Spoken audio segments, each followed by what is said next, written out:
السلام علیکم ورحمۃ اللہ وبرکاتہ. سورہ النساء آیت نمبر دا یوسلو دوش پیتم آیت نمبر 162. اعوذ باللہ من الشیطان الرجیم. بسم اللہ الرحمن الرحیم. لكن الراسخون في العلم منهم والمؤمنون يؤمنون بما أنزل إليك وما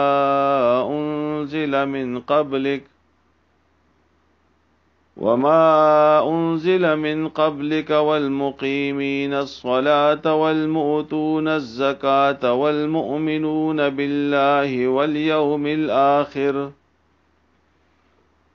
اولئک سنؤتیہم اجرا عظیما. دما ډیر عزتمند اوریدونکو، د یهودیانو باره کې خبر روانه وا چې دوی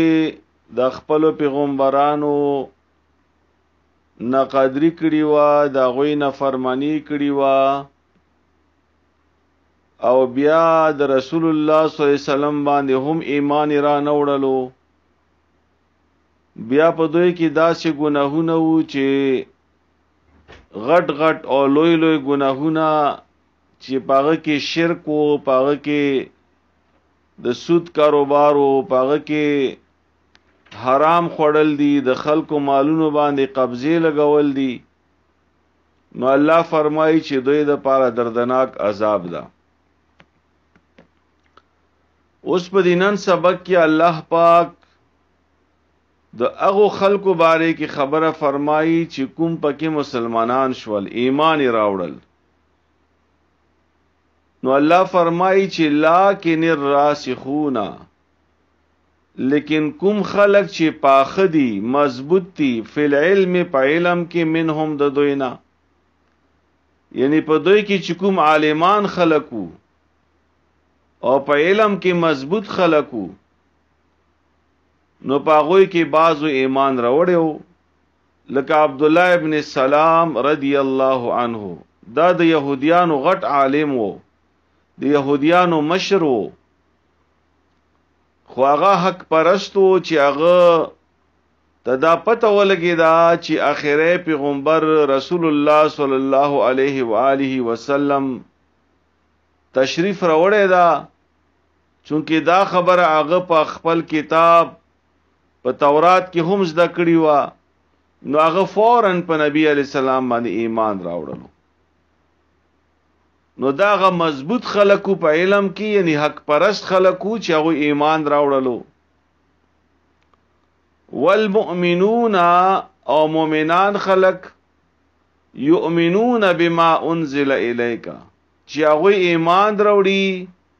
په هغه کتاب باندې چې نازل کړي شوی دا تا ته اے پیغمبره، وما انزل من قبلک، او په هغه کتاب باندې هم ایمان راوړي چې تا نه مخکې نازل کړي شوی دي. یعنی ایمان د سینه ده چې صرف په قران باندې ایمان راوړي، مخکې کتابونو باندې ایمان نه راوړي. نه، ایمان براوړي په ټولو کتابونو چې کوم الله رب العزت نازل کړي دي. ایمان براوړي په ټولو پیغمبرانو. نو الله فرمایي چې بل صفت پکې دا ده چې والمقیمین الصلاة، او منځ قائم کون کی دي، یعنی منځ په خپل وخت باندې کوي، او منځ پابندی سره کوي، منځ په خپلو شرایطو سره او ارکانو سره مکمل کوي، خشوع و خضوع سره منځ کوي. والموتون الزکاة، او زکات ور کوي. والمؤمنون بالله والیوم الاخر، او ایمان راوړونکي دي په الله او په ورځ د آخرت باندې. نو معلومه دا شولا چې الله رب العزت په دې آیت کې مونږ ته دا خبره خایي چې هغه يهوديان یا هغه عیسایان چې هغه ایمان راوړی دا او حق او پیژندل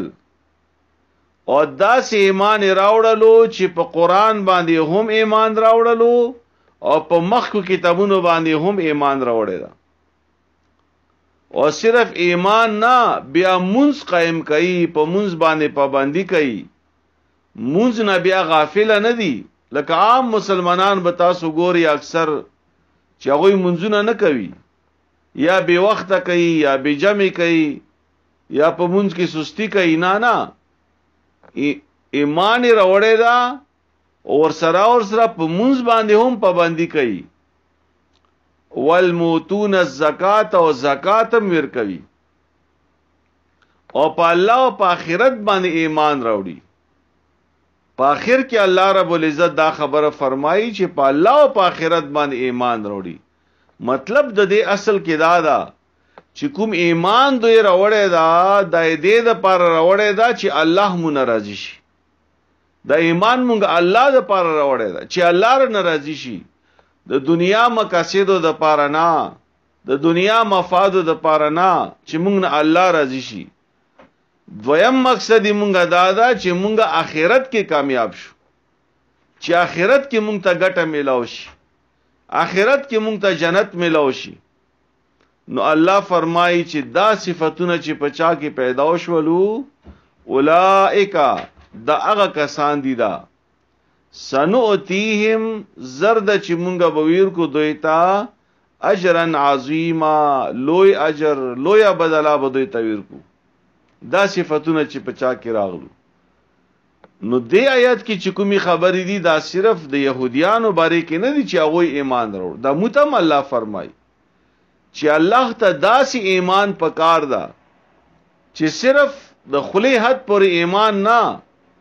بلکې عمل نه هم دا ظاهر شي نیت نه هم دا ظاهر شي چې د واقعي سره مؤمن دا او د واقعي سره ارڅ کوي د الله رضا د پاره کوي او هر څه کوي د آخرت ګټي د پاره کوي نو بیا الله فرمایي چې دوی د پاره لوی بدلا ده او دوی د پاره لوی اجر ده اوس تاسو ترجمه ته متوجه شو لکن الراسخون لیکن هغه مضبوط خلق فی العلم په علم کې منهم د دوینا والمؤمنون او مؤمنان خلق یؤمنون بما انزل الیک